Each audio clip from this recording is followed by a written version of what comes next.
Welcome to another edition of the Basketball Teacher Podcast.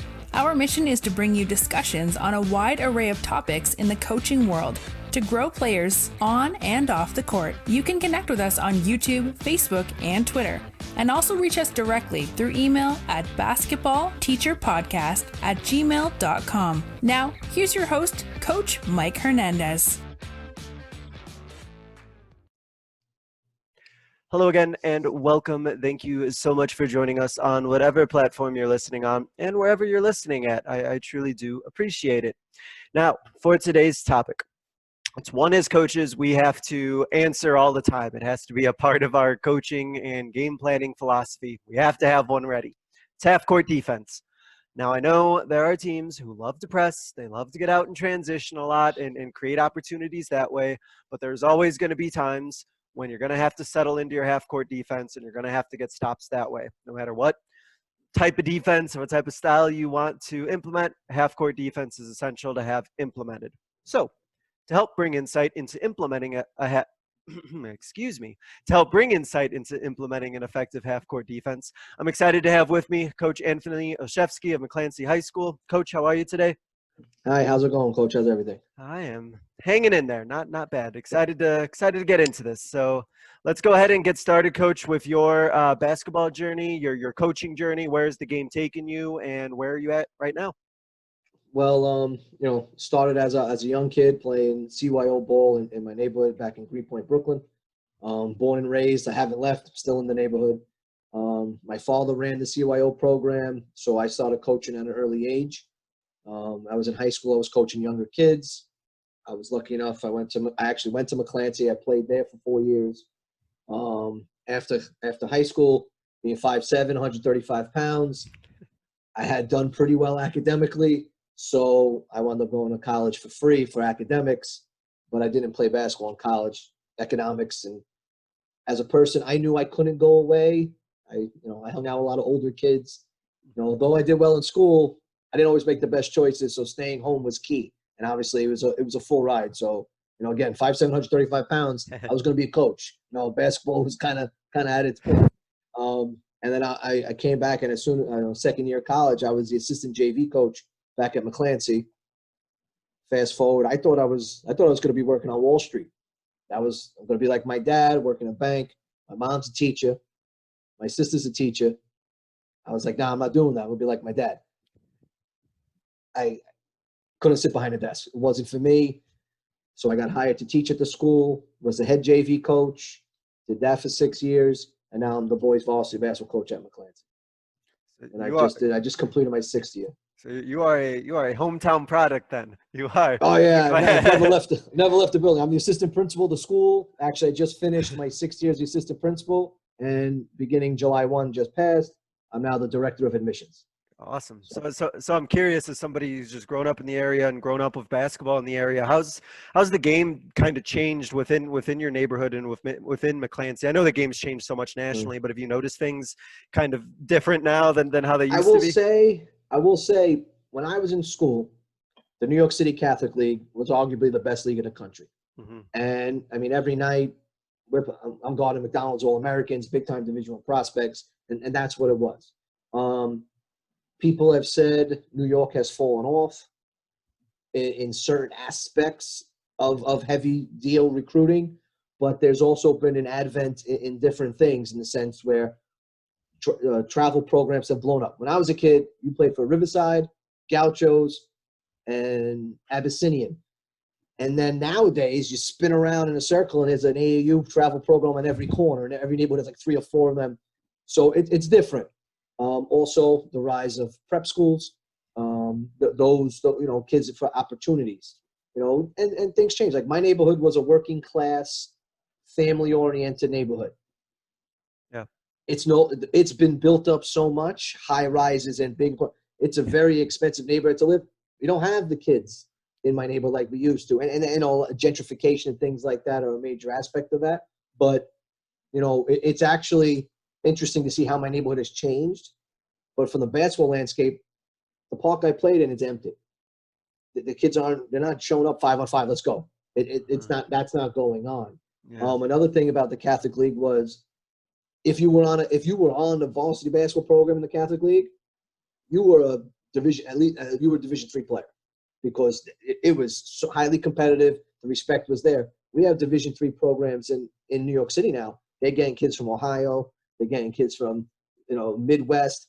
It's different because the allure is, I can come from Ohio. Let's say I live in Columbus.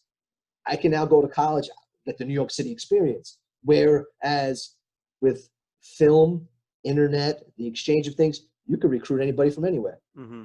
As compared to, it used to be, all right, New York City kids, you filled up those Division III, Division II schools within the tri-state area, Pennsylvania, Mm-hmm. New Jersey, Connecticut, New York, like that's where you went. Now, I mean, we got Division III programs that I've sent kids to. Again, kids from Serbia, and it's a different, like, where'd you get a Division III kid from Serbia? Like, it's just a different game.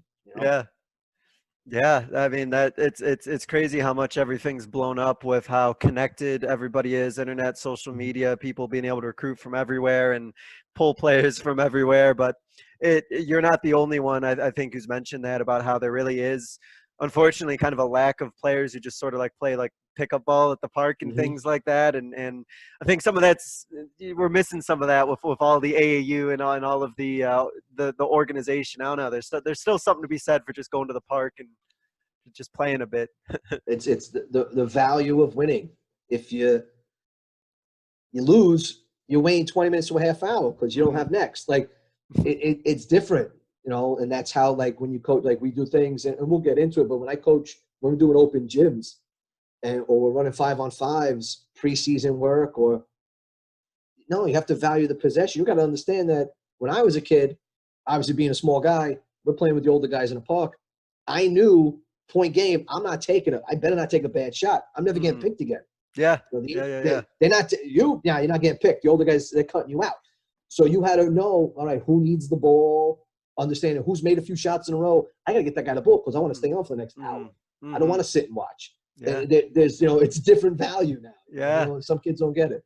Yeah, no, that speaks true to me. I would go. I remember just playing pickup or going at even like a rec center and just playing and be playing with people I don't know. And like I said, that they don't know me. So if I take a bad shot, like, well, that's it. I'm not getting the ball anymore. So like, you got to. And like I said, I'm not wanting to sit around for half an hour. Like I'm ready to win. I'm not, and I if it isn't me playing and it isn't me making all the shots, then whatever. I just want to keep playing. So got to find your way somewhere. So yeah, absolutely. Love that mentality. I still love those players who do still go out and play at the park and things like that. So more power to them. All right, Coach, let's before we get into our topic here, something that you mentioned to me was that you try to get away from micromanaging, and that's something you tried not to do. And you also mentioned that that's something that you often see in inexperienced coaches. So how have you, in your experience, been able to kind of get away from that? And what do you see as like the negative effects from those coaches who do too much in terms of micromanaging? So I could piggyback on what we talked about, playing pickup ball. Mm-hmm. I, as a young coach, people moving away from pickup ball, and everything was more, we'll use the term organized, even though sometimes you watch and it's not organized, but it was more organized, where a coach told you what to do, and then you're kind of in a position like you're the point guard and things. So as I saw our kids, I don't want to say they were not as well coached when they were younger, but the guys who coached me and the guys in the neighborhood, maybe they didn't have families.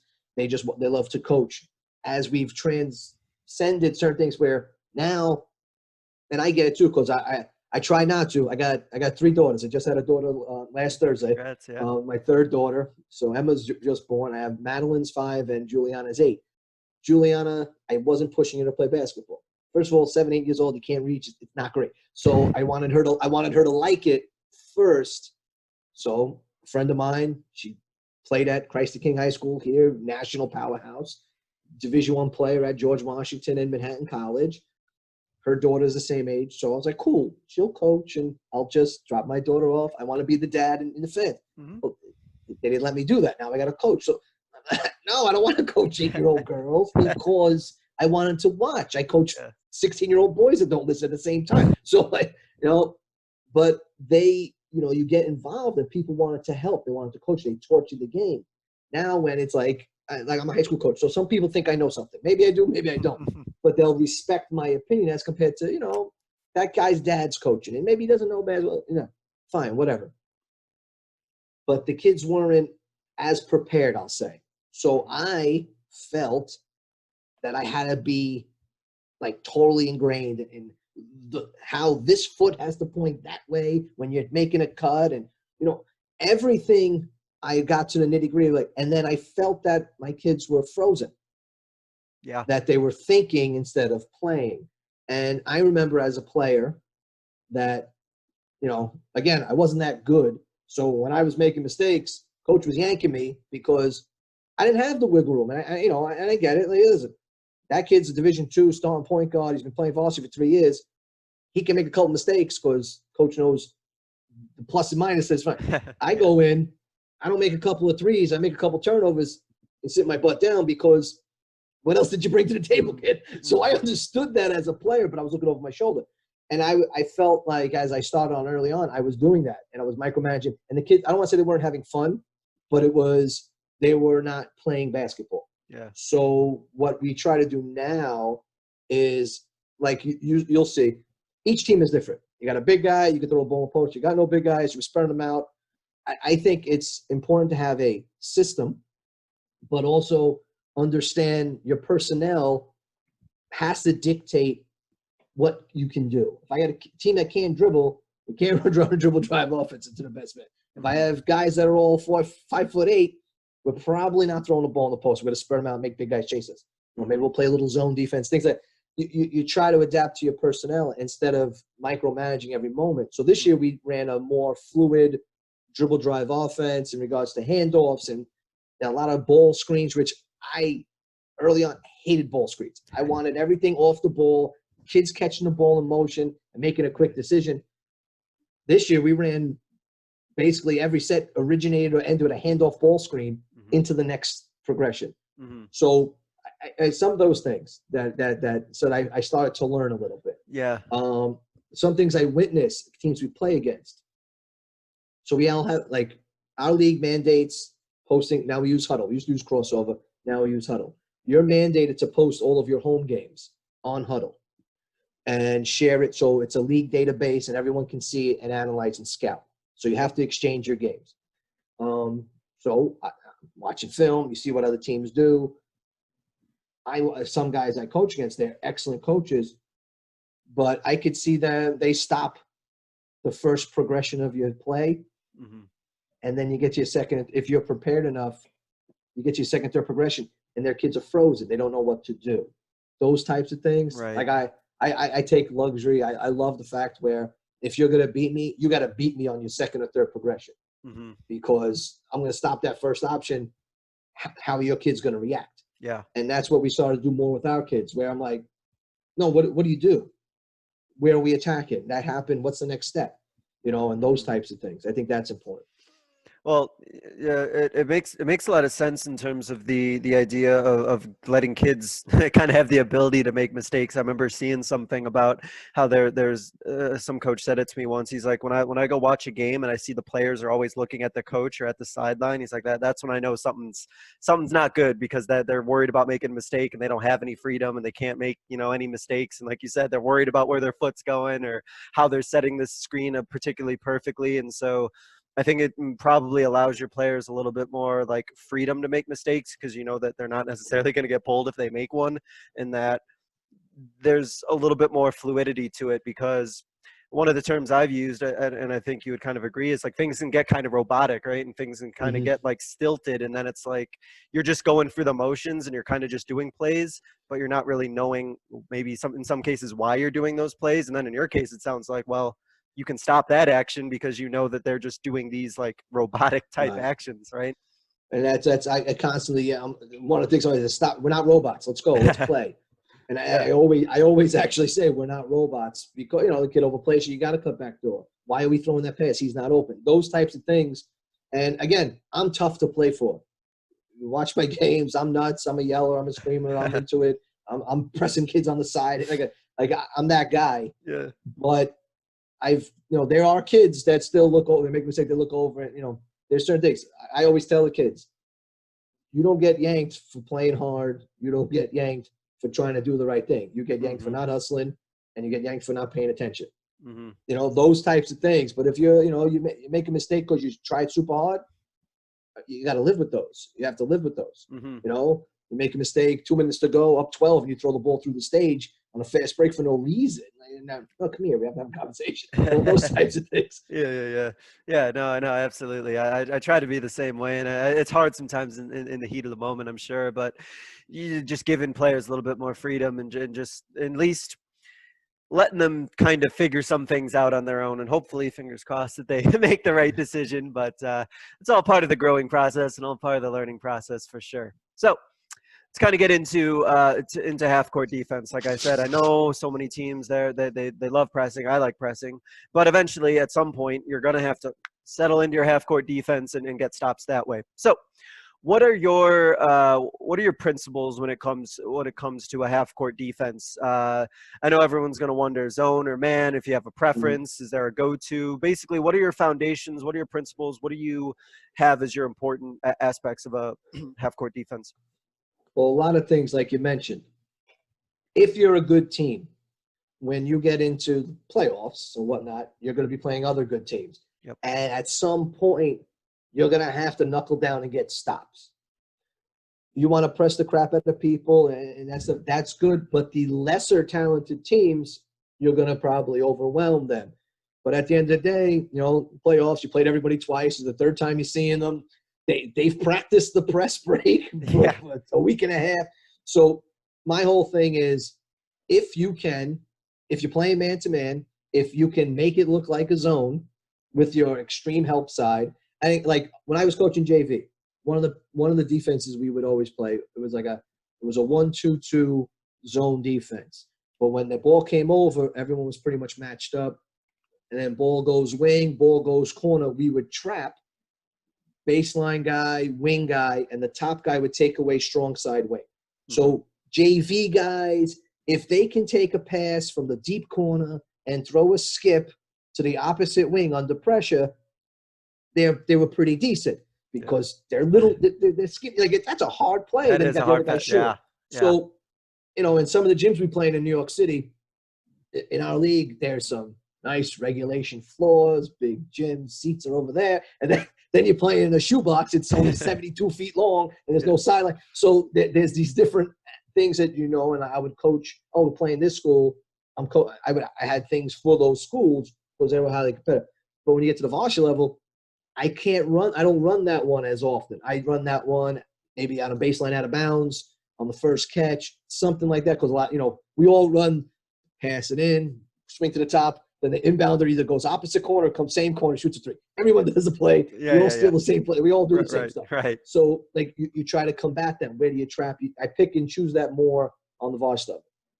But for the most part, our man-to-man is, again, a lot of it's personnel dictated. We do try to switch it up in regards to one pass denials, where if the kid's if your opponent's gonna catch the ball, the guy you're going to catch it, he's got to catch it outside the 3-point line, or at least going away from the basket, where his momentum's going away, and then you're on your own.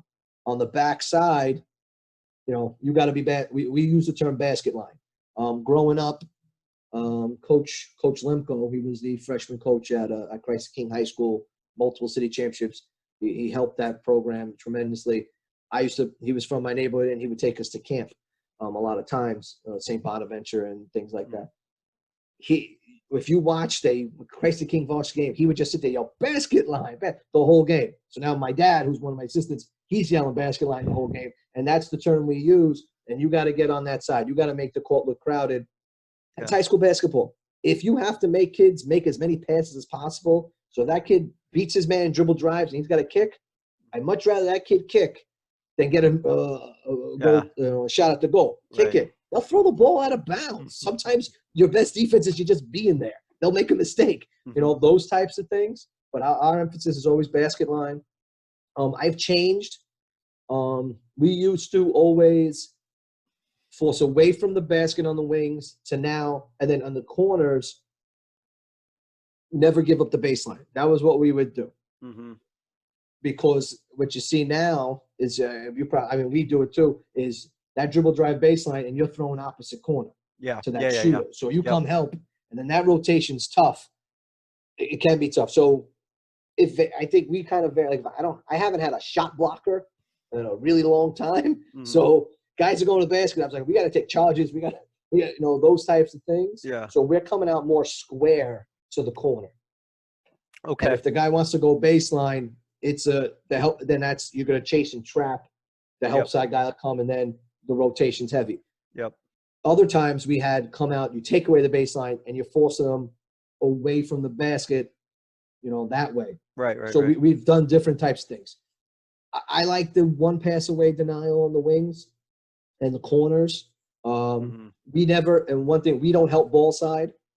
So if a dribble drive guy, if the guy catches the ball on the right wing, and he's dribbling baseline side to the rim, our corner defender, if he's going to man a corner, he stays at home.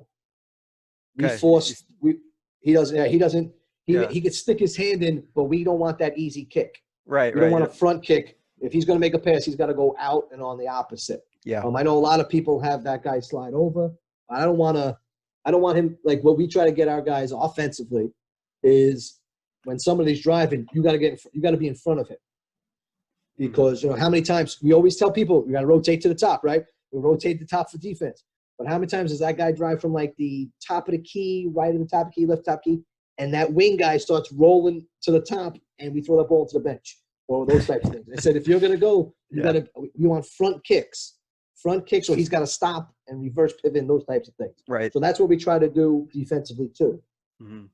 Is make sure that anybody coming into the paint, there's 2 or 3 guys come, kick, and then we're sprinting, running guys off the 3. So do you find in doing that within like the half court defense, if you're doing man, are you doing a lot of reteaching on even how to play defense? Because I know I've said this a couple times and talked to people a couple times about the reputation, especially over in New York, about like the defense, and defense isn't really something that all over the place. But in New York, I hear it specifically, it isn't really, there's not a lot of pride taken in it. So when you got players coming in, are you like getting them to take pride in their defense, and are you reteaching all these principles, or are you having them come in already with that like skill set already developed? What we do from our freshman level on up, I have a new freshman coach. He's been with me for a couple of years. The freshman coach that used to work, he actually coached me. He was very adamant on man-to-man defense, and we have a nice system now how we build the program up where we're doing freshman, JV, varsity. Yep. For the most part, is the same or similar principles. Mm-hmm. We teach a ton of defense. Actually, for the most part, this year's team, they were gifted offensively. They didn't like to take charges, which is a bugaboo. Like I don't understand how you can't jump and you're this big, you take a charge. But that's a whole other conversation. But like they didn't. But they were quick, scrappy, and they get their hands on the ball, picking it loose. So we were able to play good man-to-man, but we teach it right from the how to maneuver screens. This year was the first year we switched all screens, all handoffs and all ball screens. We switched this year. In the past, I didn't allow them to switch ball screens. I wanted the guy to fight through the screen and be strong with that. Yeah. But we were able, because it's usually big on little. Mm-hmm. Right? The screens in 90% is a bigger guy, mismatch. A little guy. Yeah. And then you got it. But with our athleticism on our first 5, it didn't really matter. We were able to switch out, and they were good help defenders. So if that guy was getting beat, he was kicking it to the big guy 12 feet from the basket. I'll live with that, those types of things. But yeah, that's something different. But we get going right away. It's all about stance and getting through, teaching them the little tricks on how to maneuver and those types of things. Mm-hmm. We trap, certain teams, we trap every ball screen. Every ball screen that team runs, we trap it. Every time that team does a dribble handoff, we jump the handoff and we send the help side guy. Like, personnel-wise, you watch a little film, that team's not a strong ball handling, so this is what we're going to do. Or that team has 2 guys and the other 3 guys we really want to shoot. Okay, make them give it to that guy and hopefully he misses. Those types of things. But, New York, like we have a shot clock. We've had a shot clock. Let's see. I graduated in 01. We didn't have a shot clock then. I want to say as early as 2003, 2004, I think we had a shot clock in high school basketball. And it's great. I don't know. We haven't had I can't even tell you how many shot clock violations we've had offensively. Especially my kids, they take some terrible shots. But defensively, I mean, you know, we've done a good job in making long possessions and keeping guys out. You know, some of the schools, like again, New York, it matters what the reputation is. It used to be no blood, no foul. You're getting whooped. Like it was super physical. Basketball is not as physical anymore. You know, everything's a flagrant. You know, those types of things. You know, but yeah, I mean, so you know, I'm surprised. Like you look at scores, box scores from across the country, and obviously states without shot clocks. You get up by 15, you can hold the ball for an hour, and then the score is 42-28, and then you know that sucks. That's not basketball. But if your team, you're teaching the kids how to figure out a way to win. Yeah. You know, every team's different. You can't knock it. If that's how you're going to win, that's how you're going to win. You know, those types of things. Right. But yeah, defense is paramount.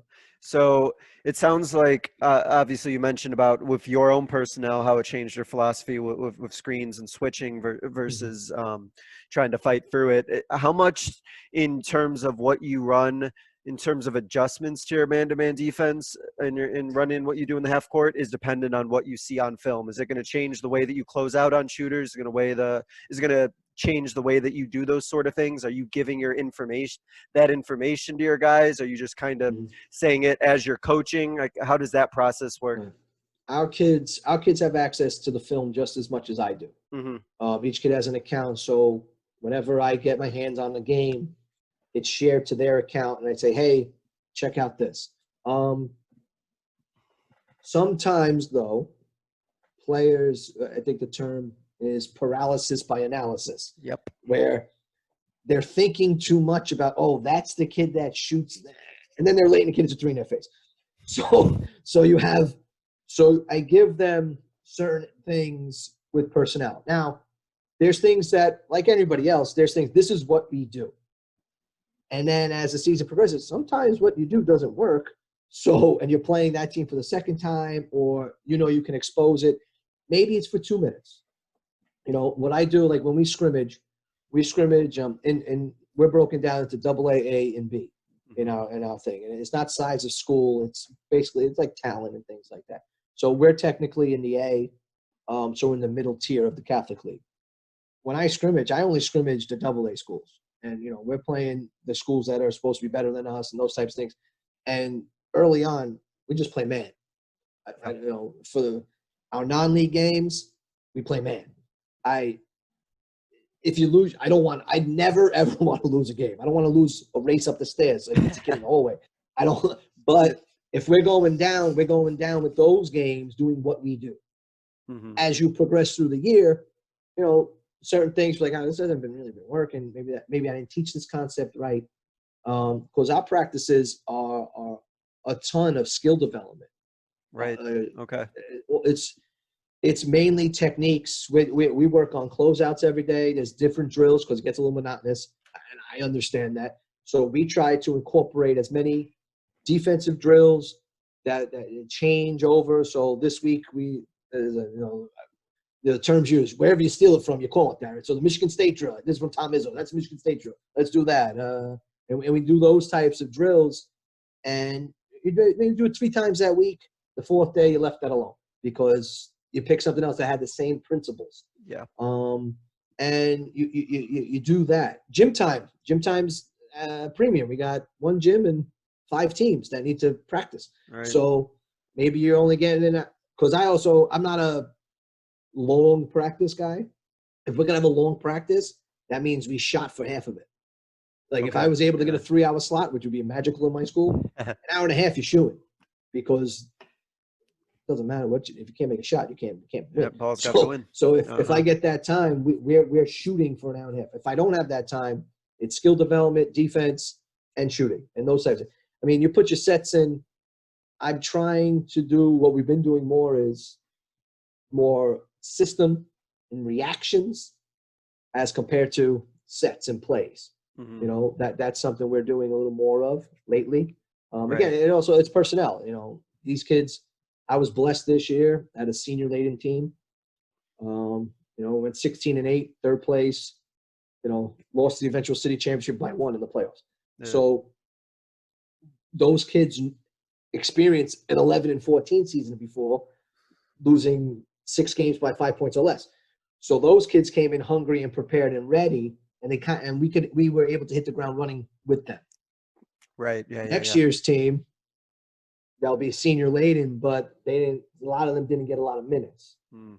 So the debate's going to be am I going to have to do a little more teaching? What's their skill set? Right. You know, those types of things. And we'll get them early. I mean, when they start opening things up and you're allowed to see people, you know, those types of things. Yeah. You know? Right.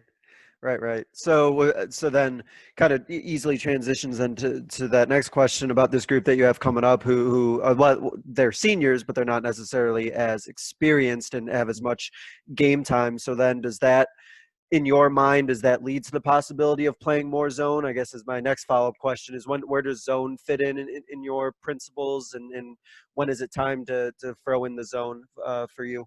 One thing we try to do Mm-hmm. is switch it up as much as possible. So obviously when people are comfortable, they start picking you apart. So, you know, after timeouts, you change the defense. You know, maybe when we're pressing, we put on a press early in the first half just to see how they react. And then they spend halftime preparing for that press. And then the second half, the press is the same but different. It looks the same, but now we're a little like intensely picking you up full court as compared to containing you to make you use time on the shot clock to rush you down here. Yep. When we play zone, it's usually a matchup. So there's a lot of man-to-man principles. So, you know, a lot of time, you know, we'll play like a 3-2 zone, but if the ball's in your area, you got him man-to-man, everyone else is in extreme up. Like we do that. So hopefully early on in the shot clock, they think it's man. They're moving. They're running their man sets, and nobody's open because we're sitting in the zone. You know, and those type. Again, shot clock era. You take 10 seconds off, they got to reset. Cool. Those types of things. But a lot of it is trying to keep them off balance. You know. Yeah. They score 6 points in a row, 3 baskets in a row. All right, hey, maybe we got to do something different. Like I think flow of the game is important. Right. You know. Right. Personnel, foul trouble. I wound up with these 2 guys out on the floor together. I have to play zone. They can't move their feet. So that dictates sometimes, you know, all those things. So then with that, because you mentioned it a couple of times, in Arizona we don't have the shot clock. So those scores that you were talking about, yeah, you'll see those here. Those 43 to 28 scores. So does that, because I've heard this before, so I'm curious about your philosophy. I've heard for teams who they like to press and then go right into their half court defense. Are you mentally thinking, okay, our goal is if we do this press, we want them to get into their offense with X amount of seconds left on the shot clock? Does that kind of factor into anything that you do, kind of going from your press to your half court defense? Yes, there's sometimes like this year we pressed a little bit and actually fell back to man sometimes, which I used to never do, mainly because you couldn't find your guy. Because you have, like we talked about, matchup problems. So the big guy's back in a press, but they broke it. Now he's gone in the point guard. That was bad.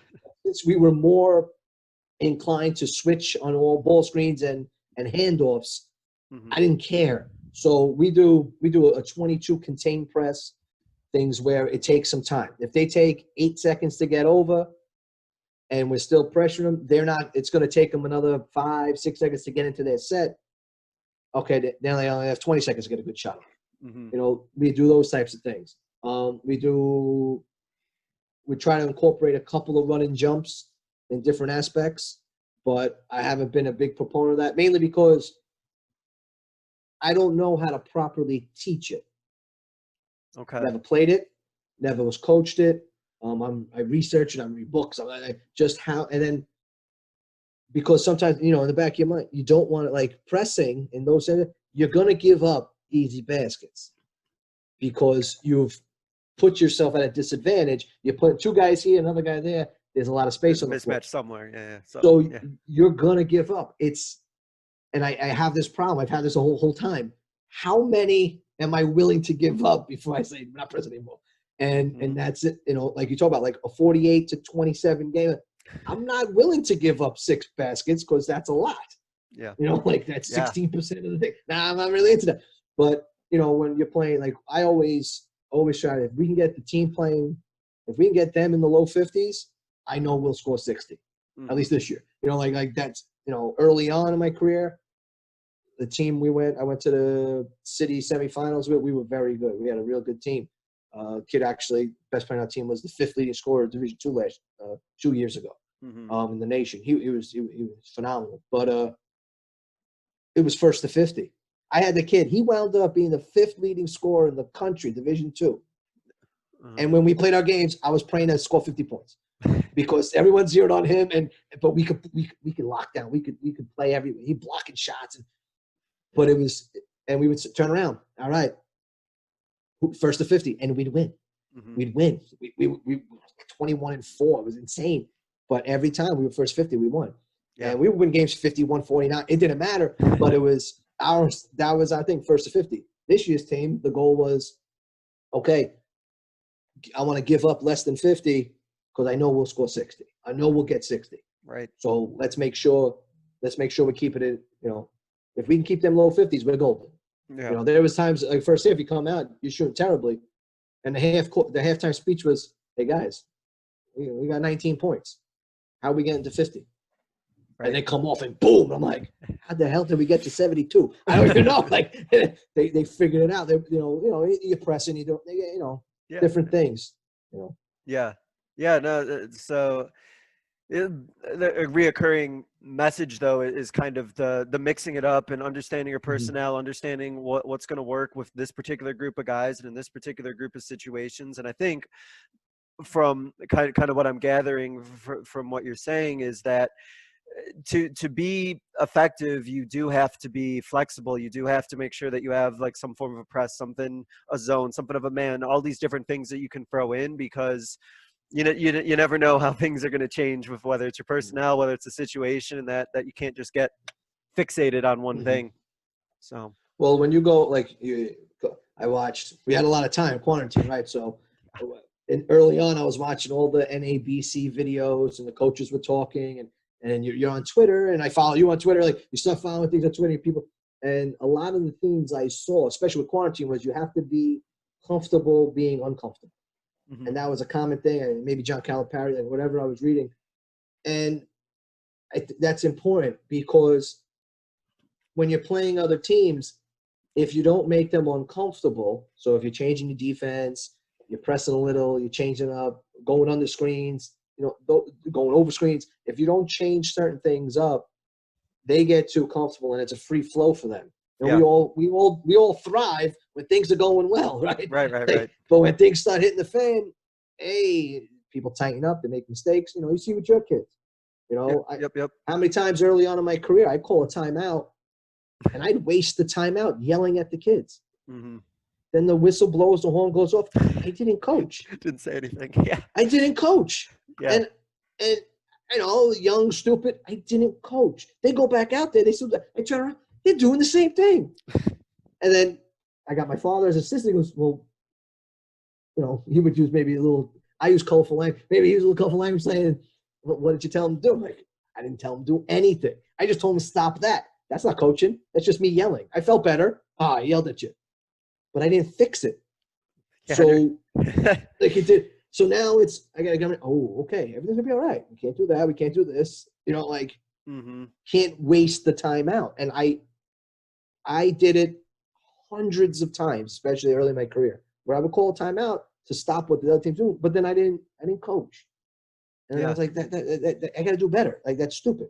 And I think that's important as a young coach to a veteran coach, even veteran coaches. I'm a young guy. I've been coaching forever, though. But you get to a certain point where you have to keep learning, and you have to realize what I'm doing is not great, or I have to be better. Players win, coaches lose. That's just the mentality. If you don't think that, you probably shouldn't be coaching. Like I won games not because I'm a good coach. I won games because I had kids played. They put the ball in the basket. They got some stops. They made some good plays. We've lost games because I've made bad decisions. Like that's so I think that's important that I figured out that if you're gonna call a timeout, you use the timeout and you teach the kid. Because you have to make them comfortable. I learned that. It took me a long time. Right. Well, I can imagine being in a situation, you call this timeout, you get all your frustration out, and then you didn't teach them anything, and then they're just going to frustrate you again. And then the cycle of stress Then you start continues. subbing. Now it's sub. He didn't pay attention, but I didn't tell him that. And then you realize, like, I didn't tell him. He didn't pay attention to what? Me yelling at him? I didn't say anything good. Like I didn't teach you. That kind of stuff. Right. And going back into the kind of the variety about not letting teams in a groove, I can imagine, but with having a shot clock, that if you switch something up, just you switching something up is going to make that other team at least have to think. And if they have to think, that's going to take time off of that shot clock for them to just kind of adjust, like, oh, okay, they're throwing something different. Like, okay, what do we do here? What do we do here? Next thing you know, like 15 seconds have gone off the shot clock. And you're 100% right. There's certain teams, I won't say their names. There's certain teams that I know that if we keep switching things up, and we'll use the term, they're so robotic that they'll back the ball back out and call something new, and that's going to take time. Mm-hmm. There's other teams we play. It doesn't matter if I switch or not. They are so well coached that they just react. They play. They react to what they're seeing, and they make the proper adjustments. And those are the high IQ kids that they do an excellent job. And there's coaches in our league. You have coaches in New York City who have major Division I players and renowned, and they're good. Yep. But there's coaches in our league that are perpetual winners. And you look at their roster, and you look at that, and you're like, how? Like, how? Because they do it. They're the best coaches.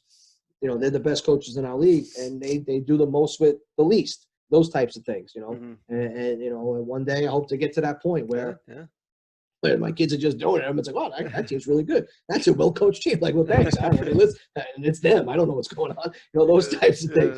Yeah. Well, it goes back to the micromanaging that you talked about, that if players are so micromanaged, they're going to be robotic and they're going to not be able to adjust right away. And again, if that shot clock and time is just so valuable that if you have players that can just react and just play, then they can just see what's happening, make a quick adjustment, and then kind of just go from there. And I think as coaches, that's kind of what we all want, but also it does kind of require that relinquishing of control and relinquishing it to them. And some of us, including myself, are not so good at it. And so it's a process though. And we're learning. It's tough. It's tough. It's tough because we get angry at the kids at some point and you're like, you're graduating, you're leaving. I'm staying. No matter what, McClancy basketball, it's my name. And then you say that, but it's like, you get to leave. I'm going to be here again. So this is what we're going to do. Those types of things. But in regards to the shot clock, I'll tell you, maybe because we've been doing it for so long, it only factors in the game, I would say, late. I don't want to say only factors. It's a major factor late in the game, late game execution. Mm-hmm. Okay. The flow of the game lately, think about it. If you just watch the NBA, how it went from throw the ball down to Patrick Ewing, everyone stand there, dribble, double team kick, throw it back in, post up, to Mike D'Antoni, get that ball up, boom. So the nature of the game, people are more fast paced, getting quick shots. Yeah. I try to get my guys to run as much as possible. I try to get them to understand that you got to start running off of makes. I still haven't gotten a team to really run off of makes. It's like, they're scoring. No, it's over. Get the ball in. Let's go. And just run it up. Maybe you get a cheap one. Or at the very least, I now have 32 seconds to run an offense. Right. As compared to 22. Like, that's what we try to get them to play with a quicker pace. And then the shot clock's not even a factor because we're doing what we normally do. Well, You brought up a great point that sometimes your best transition opportunities are after another team makes it, and then they can't even get in their defense, and then you just inbound it, and Yeah. you're just Or they're off too and running. busy celebrating. It's like I yell at my guys, "Woo, he scored! Get back! It's over!" Like Yeah, you yeah, give yeah, them yeah. a layup because you high five it. No, get your Yeah, butt back. next Those play types of things. mentality. Yeah, Yeah. absolutely. So when it comes to whatever it is you're doing, man or zone, or trying to implement that defense, I always hear a lot of chatter about what needs to be done in practice in terms of like individual skill work. I know you said that was something that you're big on versus, different type of shell drills and different things like that. In terms of the drills that you're working, what sort of stuff is important to you in terms of individual skill work for defense, and then maybe in a greater picture for like team concepts for implementing half court defense? Yeah. A lot of things we do, like the traditional defensive slides, Yeah. but we do everything's on angles. Growing up as a little kid, you get in your defensive stance, they go left, and you slide in a line, and you slide. Yep. No, if you slide straight, the guy ran past you. So, like, it's understanding angles. One thing we try to get the kids to understand is one of our drills is you sprint to half court, and then you're sliding, and you got to get in front of the guy and turn him before he gets to the middle, and you turn the player. And I explained to them how to cheat. I said, basketball, the court is even on both sides. So when you're sliding, you got your chin up and your chest up and you're sliding, you know where you are. You don't have to look at the floor. Oh, there's top of the key. The rim is right there on the other side of the gym. So I'm looking at your waist, and then I could look past your ear. I know where you are on the floor and how I got to turn you. So those types of things that we do a lot of that. It's sprinting and sliding and sprinting. Mm-hmm. Understanding closeouts. So like when we teach the zone defense, I try to get them to understand that from this point, so the ball comes, it's sprint to the help. So you force a skip pass, you sprint to the help, you sprint to the basket line. And then like, how far do you go? I'm not sure. Where's my man? The idea and concept is that you know where you guys. So we do something, again, I learned as a little camper about pistols. So you're pointing at the ball and you're pointing at your man. And I teach when we run camps, I teach clinics. The most important thing I do is defense is stance and pistols.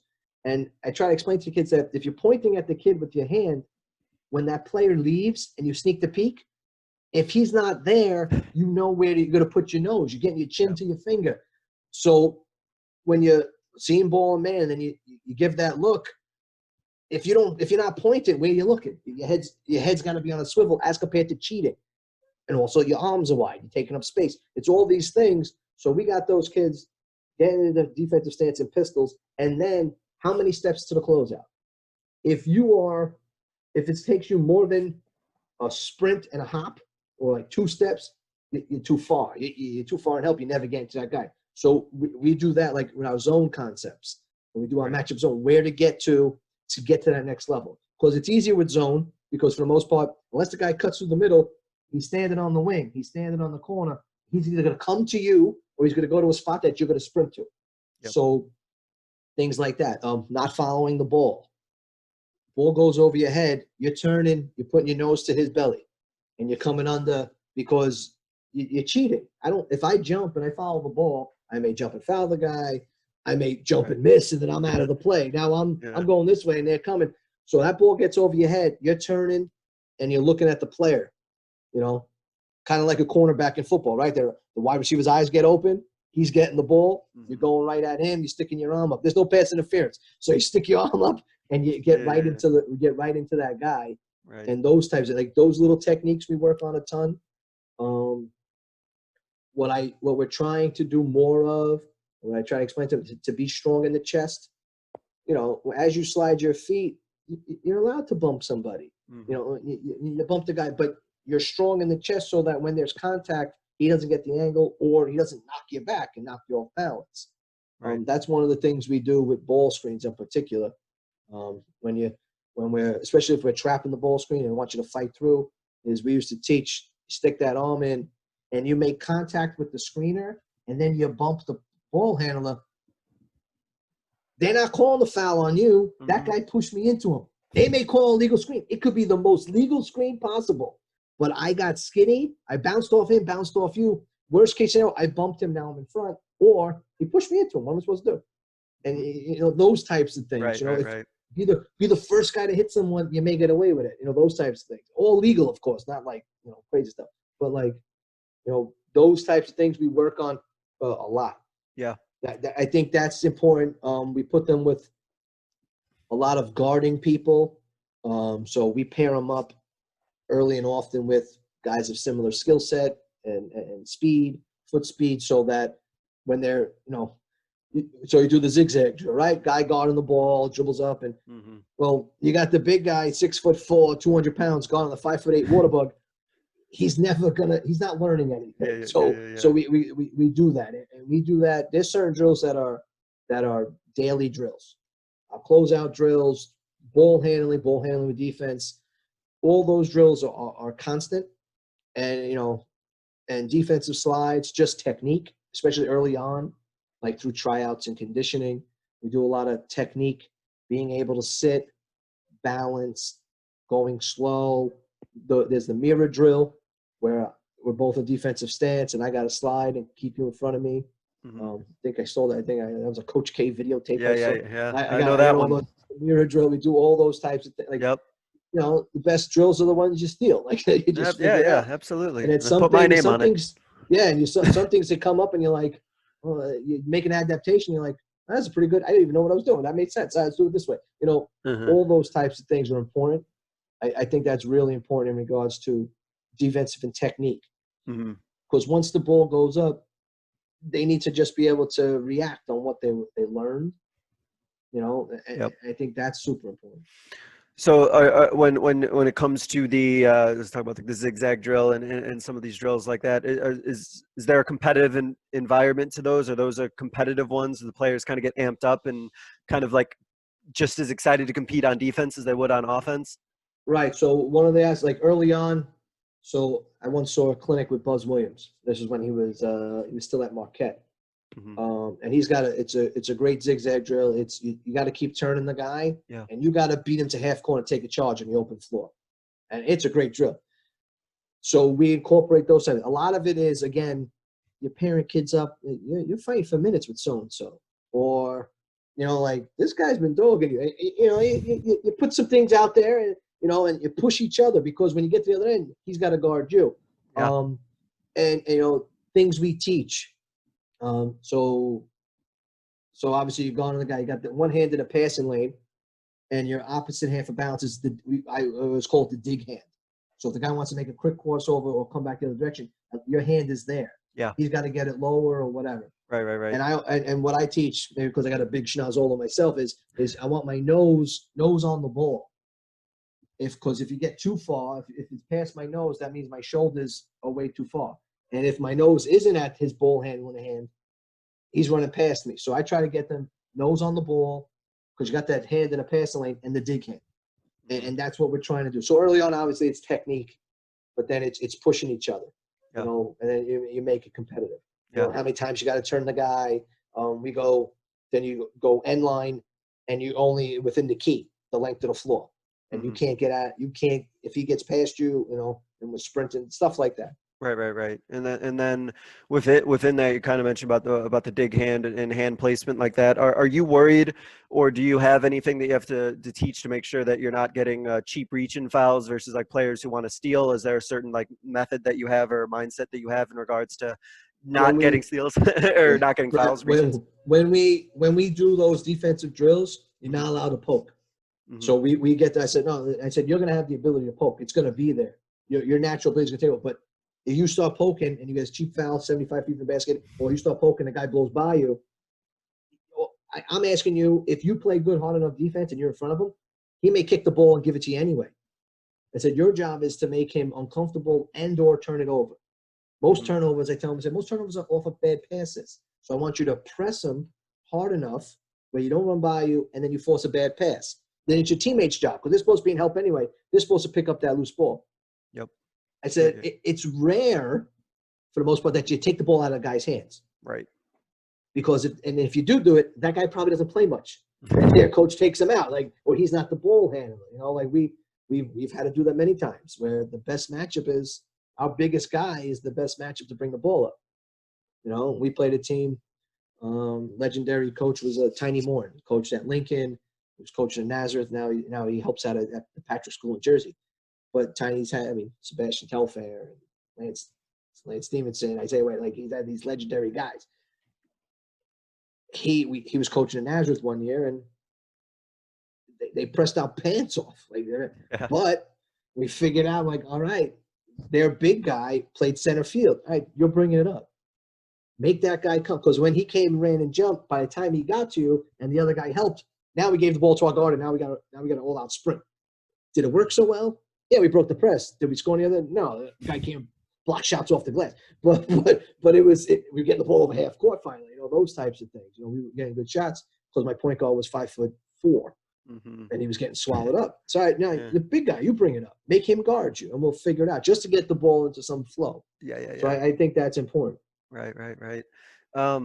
And then in terms of communication, how important is it? How much teaching have you had to do for communication, especially when doing like a zone? Has that been something that you've had to emphasize a lot? Because I hear all the time about quiet gyms and not enough communication on defense. So how's that been for you? Communication is obviously paramount with defense. Like if you're not talking, it's not going to work. You get into that, they're high school kids. You get into that false hustle. So you're in practice and the gym is loud, and some of them just yelling. They just, like all right, yeah, all right, cool. But then you get in the game and the church mice. You're like, wait a second, no, don't come into my gym screaming like a crazy person. Then we get in the game and you don't speak. So, and it's high school basketball. You have introverted kids, extroverted kids. You got kids that the lights come on, they just rise to the occasion. There's other kids, lights come on, that playoff game comes. Oh man, they're not ready. So, if this was college basketball, you got a scholarship. You want to talk? You don't play, they send you home. You won your scholarship. See you later. High school basketball, they're little boys. They're trying to mature, trying to find their way through. They're emotional. So we try to get it loud and talking, understanding concepts, those types of things, yelling out about help side and ball screens and left, right, and those types of things. And we do all of our drills, team defense wise, and even when we do a couple individual, it's about jump into the ball, and then I got your help side, and those types of things. Mm-hmm. You do it. Your better teams definitely communicate. Your better defensive teams are definitely communicate, and it's like second nature. But I will say this: you play in certain gyms, so it doesn't matter what you're saying; they can't hear each other anyway. They don't hear me; they don't hear each other. So the gym's are loud. So if we can get to a point where, yes, a talkative gym is great, but if you get them understanding the concept of where they're supposed to be anyway, I didn't need you to tell me to get to the help side because it's second. I'm always at the help. The ball's on that wing. My guy's there. I'm here. It's just natural reaction. One thing we always talk about is what? Like the glove, right? 5 fingers pulling. So this finger goes this way. We all start moving. Yep. So you try to get those concepts, zone, man. Like I said earlier, if you can make your man look like a zone and your zone look like a man, you're a genius. And then nobody knows what's going on. And that's what we try to do. Yep. But we try, like in practice, you're getting to talk. Right. Yeah. Yeah, absolutely. And then it is true. You get in some of these games and the gym is so loud and everything that you're just going to have to know where to be regardless of where things are called out. And yeah, that is really true. And hopefully, we can get our players to the point where they're just reacting and they know where to be just because they know that's where they have to be anyway. So very true. Okay. So I want to talk really quickly about using film because I know we touched on it before, but I know I wanted to get back to that. So how much does film itself dictate what defense you're going to run, or does it at all? Or is it just, okay, this is what they run. I can still do what I want to do anyway on defense. I'm just going to have to be aware of this because I know you said film is big for you. What we do is it matters. And I don't know how else to say, some people like we said, we got to be flexible. So I think it matters. It matters, like we talked about, personnel of your team. But also it matters also how invested the kids are in watching film on their own. I need to do a better job of having our kids watch film together.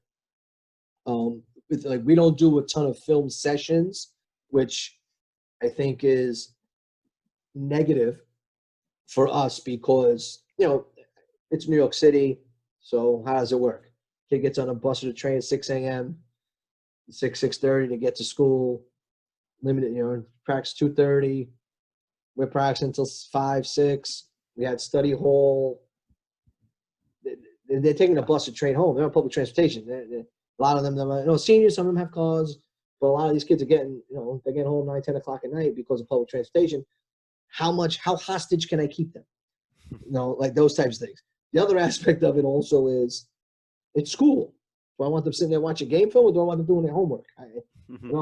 I haven't really had academic issues with my team in a long time on the varsity level because go do your homework.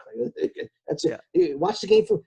But I will say this, they watch, they're sitting there, as I tell you, you're watching Steve Nash highlights and then you're watching Russell Westbrook dunking on people, you're watching LeBron. How about you watch the team we're playing against? And now that they have access to it, they're more inclined to do it on their own, and they're seeing those things. We try to do, when we do film, we try to do it in small snippets where it's one thing I have to change is that film is sometimes too negative. Where we're watching a film and see, you weren't there and you weren't. At some point, you got to stop it and make sure there's a positive. Hey, look at that! What a great play that guy made. Especially if you're told that you just killed that kid 3 possessions in a row because he's in the wrong place on defense. He gets a rebound. Hey, that was a great box out. You gotta figure out how to get that, but it's also monotonous. The way I want to do it, it's intricate, and I'm like, kid, they don't want to do that. They're gonna sit there for 2.5 hours. They don't want to do that either, and I get that because again, just sat in school for 6 hours, and now you're gonna sit there. Now I'm in school again. It doesn't matter. And then when you get to the game. Did you box the guy out? Did you not box the guy out? It didn't matter. You're supposed to box him out anyway because we practiced that. So those types of things. But what we do is a lot of times it's just like my assistant coach, he's excellent with film. Randall Sanabria, he does a phenomenal job. So he'll have his tablet out, and while I'm going over some concepts, he'll pull it up. We'll show the kids on the tablet what the team is doing, and then we'll mirror it. And we'll walk it through on how we would want to guard it. Mm-hmm. So it's I think that's better, and we're incorporating that more. Because technology is so great, is that we could pull up clips, we show them, and then you're on the floor showing them what to do. Right. I think that's amazing, and I'm so happy that I don't have to do that because my sister could. Because by the time I cue up the clip, practice is over. So. But he and I'll say, listen, this is how I want to work it today. Let's pull up the 3 sets that they really run, and he'll be like, I'm ready, I'm prepared. One thing I do a lot of now because of film is also empower your assistants a little more. So I'll be doing some things, and I'm like, all right, listen, you got 25 minutes. And he's like, all right, cool. I do have to do a better job of warning him because sometimes we show him 5 minutes before practice. I'm like, hey man, I need 25 minutes of shooting at you today, and he'll be like, okay, he gets it done. But I didn't. He'd rather be prepared. I understand that. Practice plans, having a practice plan, and then having the film portion of the practice plan where it's like, okay, here's the clip. This is what they do. A lot of times it's what I try to focus on film is baseline out of bounds plays, how to stop it. I still think my team is the worst baseline out of bounds defensive team in the country. I've never, I can't figure it. People score, they run a baseline out of bounds. Their best offense is to throw it off my foot and then run a baseline out of bounds play. They'll score. It's just what things are. So we're trying to focus on stopping allowing people scoring on what they want to do a baseline out of bounds plays. Yeah. So we'll do that. Hey, this is what they do. This is how we want to guard it. And some sets. Because again, like I said earlier, you don't want to paralyze the kid. Right. Because the moment comes on, it's like I had a big guy. He's going to Hunter College next year, Division III school. He's a 3-year varsity player. I yelled at him incessantly for 3 years. And it's mainly because I knew he can do it. But he would get a break. We're talking about a small kid, over 1,200 on his SAT, 90-something average. This is a smart boy. Mm-hmm. But he could not remember, like, the certain ball. If we changed the ball screen defense for the game, he could never remember. And I'd be yelling and yelling. He was always in the wrong place. So we had to get him where it was more natural. So we figured out showing him the clip and showing him how we're going to guard it. there was a 75% chance he'd do it right. So yeah. those things I think are important. But again, we don't want to show them too much of their film, and then we forget what we do. You know, there's certain, like, again, playoff time. We do a little more of the film stuff. Yeah. Early on in the season, you're still trying to figure out who you are. You know, right. Injuries, kids are sick, flu goes through the team, girlfriend broke up with the kid. Like, he's sitting there in the locker room like, what the hell happened today? Like, you were fine yesterday. You know, like, there's just all these emotions. You know, you got to go to the next guy. Yep. The next guy didn't pay attention to practice, and then your defense went to crap. You know, like, but those things, those things are I think film's important. Filming practice, I haven't done. I think we're going to start incorporating that more. I have no problem. Like, I'm a film junkie in the sense where I watch a ton of film myself. And then as I'm coaching, I can kind of all right, they're coming off a timeout. Okay, listen, if this is what they're going to do, watch this kid. This is where they're trying to go. Making adjustments on the fly because I've seen that team play so many times. Scouting report you hand out. So-and-so really can't dribble the length of the floor with his left hand. This big guy always turns the ball, turns over his right shoulder. Like, you tell those kids those things, and a lot of times they react. And it's, here, read this, and put it on their locker, and then they have, like, just things to look out for. Yeah. Yeah. But not too much. Because I've given out scouting reports that were they were like in Tchaikovsky, like, and then, like, the kids reading it. I'm like, they're not going to remember any of this stuff. Like, it's stupid. So, sometimes less is more. But I watch enough film where I think if we're doing what we're doing, and then you can steal possession here or there, and you make the adjustment, watch their substitution pattern. Some coaches are like kind of like NBA-ish with 3.5-minute mark. This kid comes out, that guy goes in. That's how deep they are. I have a wacky flow. My big guys are usually on certain times because they get tired and they're gonna cheap fouls. So you play 3 minutes, you sit down, the other big guy goes in, and we do that. My point guards tend to never come out. Here's some water. Every free throw, give them a glass of water. I don't take the point guard. Yeah. You better be in shape, kid, because you're never coming out. But those, but like, like we do those types of things. So, and I know my assistant coach watches a ton of film, and then when you sub a kid out, here's the board, and then the assistants are showing, listen, this is what they're doing. Remember? Oh yeah, don't trail that kid, blast through, like those types of things. Yeah. I think that as coaches, I think it's great that we have access to all this film, and there's a lot that we can do with it. We can see all these things and everything like that, which is phenomenal. But kind of what you're getting at, which definitely makes sense, is that we have to figure out a way to process all of that and then give our kids like what's relevant to them and what they need to hear. And no kid's gonna survive a 2-hour film session, especially if it's just pointing out all their mistakes. It's not their job. Yeah. Like college basketball players. Paid. They're getting paid. Again, that's their job. It's crazy. Professional basketball players. You hear about the best ones. Oh, they watch all the film. And, what else are you doing? Like, you wake up and you sleep late, and you have your kids, you have your wife, and whatever you're doing, you play some ball. But this is what you do. When you're going to teach a class, I read the book beforehand. I prepare my lesson. I teach. Yep. That's what you're supposed to do. These kids, it's New York City. There's a lot of distractions.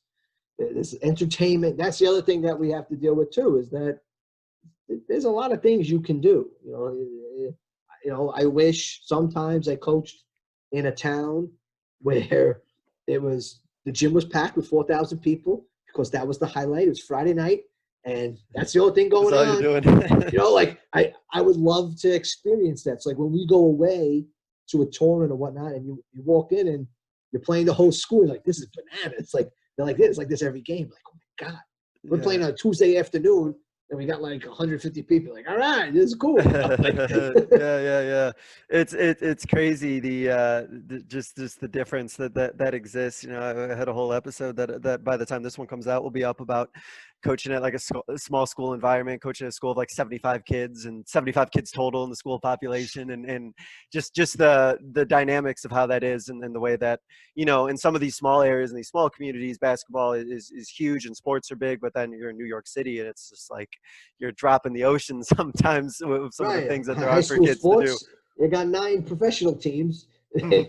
Like Yeah, that. And don't get me wrong, some of these better schools, I mean, you're pumping, like, you know, the big time prospects and things like that. I mean, it's insane. You go to these seminar games. The playoff games in the AA is packed. Right. 3,000, 4,000 people in a high school gym. You know, Yeah. again, it's New York City. Most places have limited space. Yep. But like our best leagues, playoffs, quarterfinals through finals are all played on college campuses. It's all played at Fordham University, St. John's University, just because. Just to have the sheer numbers. You got 8 of the best teams in the city. Sometimes 2 of them are ranked in the top 25 of the country. You got, you know, but we don't get the press. Pack it in. Yeah. We don't get the press like it used to be. The newspaper, like the local newspapers. I'm talking about New York Daily News, New York Post. They don't follow high school basketball anymore. They don't send reporters. When I was playing, you know, Stephen A. Smith was still, you know, like he was still writing in the late 90s. Yeah. He was still writing for the Daily News. He's on TV every day. He was writing about, you know, Felipe Lopez, who was like 5 years old. He was, you know, he was writing those articles. It's sick. Now he's, you know, he's the guy, right? Yeah. But, you know, it's different. You know, the kids don't get the press clippings. Everybody's a recruiting service, and, you know, and on the internet and things like that, which is cool, because that's how that's the only way they're going to get exposure. Through those recruiting services, because the newspapers in the city aren't doing it, you know. So it's you know, it's just a different world. Right. Yeah. Exactly. It's ever changing. That's for sure. Okay. This is great. A lot of really good information here, and a lot of really good things to think of. So to wrap up, Coach, I know you have plenty. I know you have plenty of moments. But what is a coaching moment of yours that you think others would be able to learn from? Like I said, no, your storytelling's great. All for it. I'm just saying, you probably got tons of moments that you think are teachable moments. So what do you got? Well, in regards to like great moments and things like that, one thing that I've learned, which I might have touched on before, is really embracing the moment. And what I mean by that is that every single game, like in Broadway, it's a performance, right? Every night, you know, you've got a matinee and an evening show. Every performance is different, and every single game is different. And we talked about flexibility. We talked about accountability, right? Holding the kids accountable. And it's hard to, you know, forget like what that kid did last game. And then the kid comes in and he does like, how did you do that again? But it's a different game. And you try to avoid that. So a perfect example is I have a junior point guard. He's going to be a senior this year. And he, you know, small guy, super quick, but he was adapting to the varsity level. And it was a big jump from the JV to the varsity because of his size and his speed, finishing over bigger guys, those things. So as a game, you know, and he had a rough year, and I was tough on him. I was tough on him most of the year because he showed in glimpses. So we're playing St. Joseph by the Sea this year, and it's getting tight. So like I said, I was senior laden, so I took we'll call him a 2-guard, and then he couldn't, you know, 2-guard. We'll say he was a 2-guard. Took him out of the game, get a quick blow because he was guarding the other team's best player, and I said, it's all right. It's getting late. Kid's a junior. He's been playing okay, but Cinderella was getting close to midnight. So it's like, I gotta sub. So I put him at the table. Possession comes down. He hits a 3 in the corner. All right, nice job. You know, no whistle. Next possession, makes a crazy layup in traffic. Okay. Bone comes out. Next possession, comes off a ball screen, hits a between the foul line, top of the key jumper. All right. Other team calls time. I go, you're not going in. Sit down. So I'm like, let's see how this goes. And the senior kid who, as a junior, I crushed him. Every day. Like, come on, man, you're not getting it. He looked at me and was like, you're right, coach. He's rolling. Let's see how it goes. Now, this is a senior who, I'll use the word hated me as a junior because I wasn't playing, because he was doing the things that this kid was doing.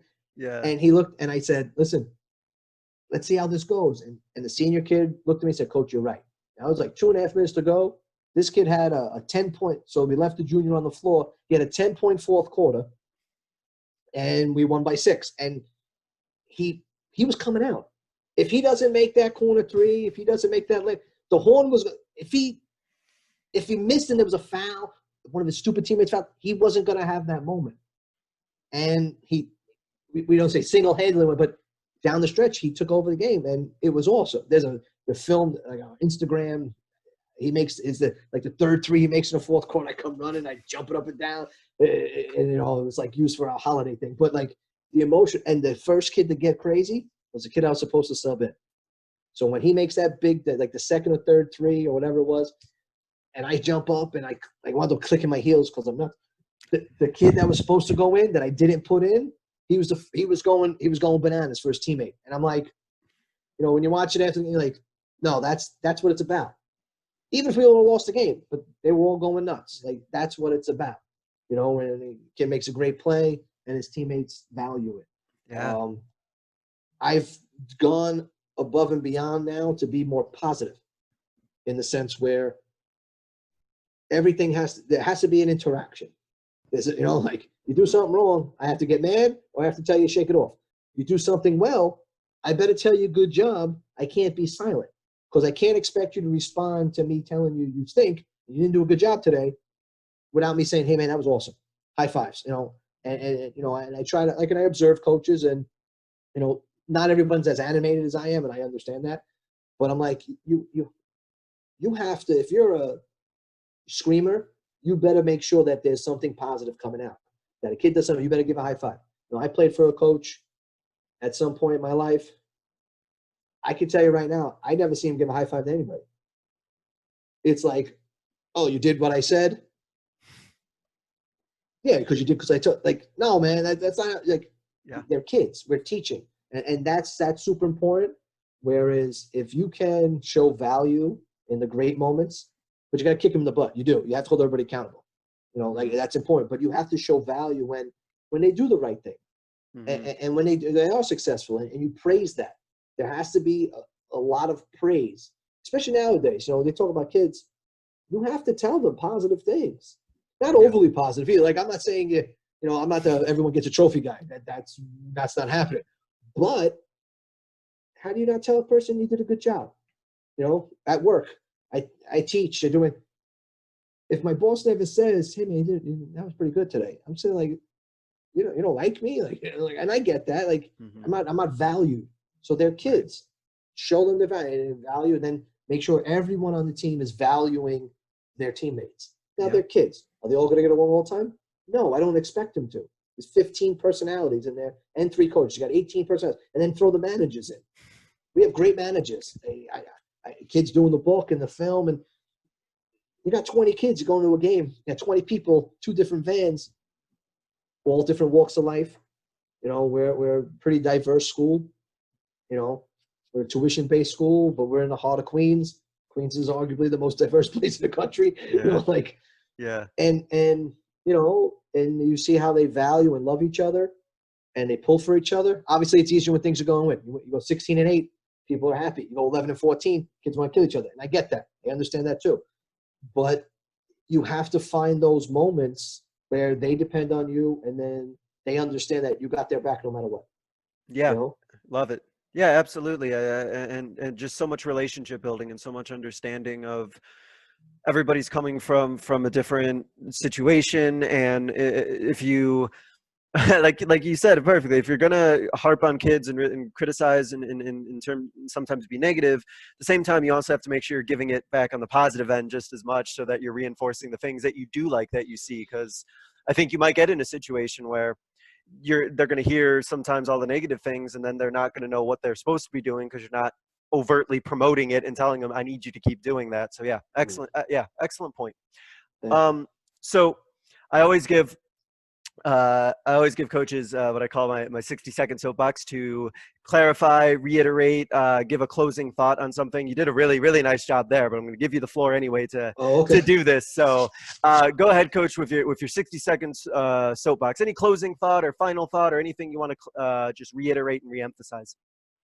Well, one thing that I think is very important. I was actually on a Zoom call before this, and it was actually run by a big-time AAU organization that's had professional players come through their program. And it was a call that was trying to unite we'll say, AAU grassroots travel basketball community and the high school community. And we say high school, which means also prep school. Sadly, in this, we'll say boys basketball in particular, there is a ton of money that is involved in it. And it's, that kid's not being held accountable. He's not successful. All right, he's going to transfer. And if you look at the transfer portal in colleges and the 700 Division I basketball players transferring from their college, there's only 300-something schools. You got 700-something. It's 2 kids per school transfer. And it's who's pushing these kids in the right directions or wrong directions and things like that.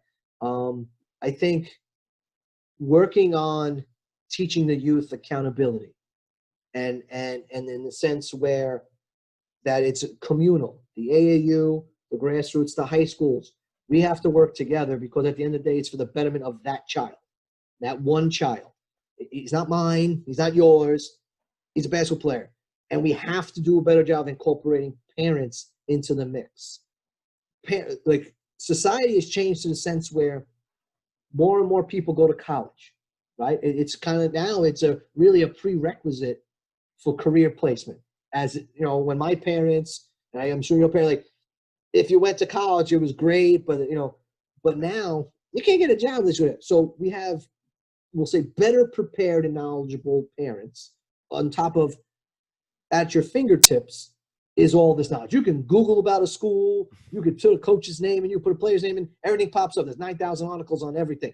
And we need to do a better job as coaches, AAU, high school, and parents in putting these kids in situations where they understand that all 3 of us are working together, as well as, hey man, you got to stay accountable. You got to do your schoolwork. You can't just cut and run because the coach yelled at you. The AAU coach can't just be a yes man. The high school coach can't just be a yes man. But you also can't be only negative, and then the kid runs and flees. Like, we have to put people in positions where after this basketball stuff, they have to get a job. And they have to be able to walk into their place of business, unless they're in the business, and they have a boss. Everybody's got a boss. And you have to be able to interact and learn that that person's in charge, and I got to keep working hard.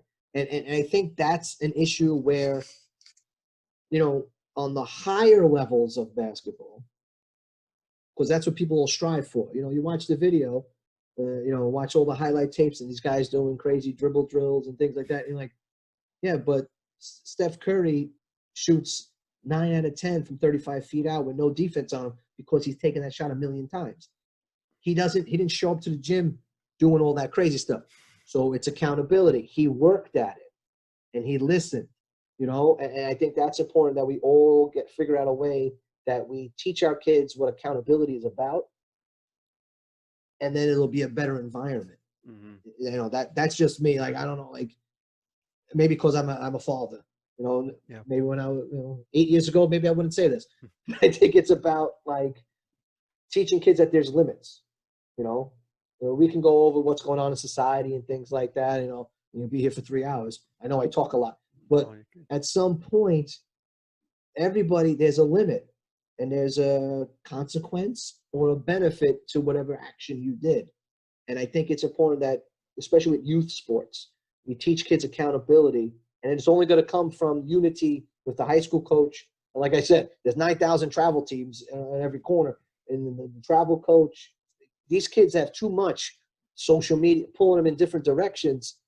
we got to start insulating them a little bit, which is terrible to say. You don't. Remember, we used to when you and I were kids, you made fun of the sheltered kid, right? Like we need to shelter these kids more because there's way too much at their fingertips. There's too much information. We need to get them focused on what they're allowed to do and hold them accountable for their actions. And parents, coaches need to work together. And I mean, I know you'll probably have a podcast about coaches dealing with crazy parents. Well, sometimes that's probably, I got to go back and check the archive. You probably have a bunch of stories about that too, because I got stories on that. But like, it's got to be, if you're going to preach team, the team extends with the coaches to the parents to the AAU guys and accountability for the kids. Yeah, great point, great thought. That with all this information and with all of these ideas that players are exposed to, they're taking in all this information, and then they're also hearing different interpretations about all that information from the parent, from the AAU coach, from the high school coach, and that if we all can kind of work together and understand that our priorities should be bettering these kids that we're serving, they're going to be so much better off. We're going to be so much better off, and like you said, there's just so much that these kids have access to that we never did, and that it's overwhelming for them, and it's even more overwhelming when the voices that they're supposed to trust are all saying different things and are all giving them different ideas. So absolutely, I think that's a great point.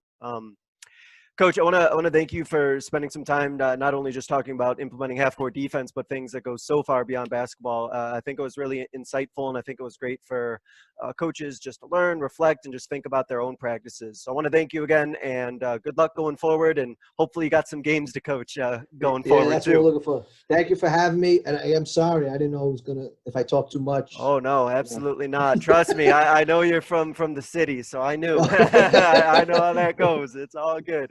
Okay. So thanks, Coach. Much appreciated. All right. Thank you very much. All right. This was another edition of the Basketball Teacher Podcast. Thank you guys so much for listening. We will see you next time. Thank you for listening to another edition of the Basketball Teacher Podcast. Make sure to connect with us on YouTube, Facebook, and Twitter, or reach us directly through email at basketballteacherpodcast@gmail.com. Take care, be safe, and we'll see you next time.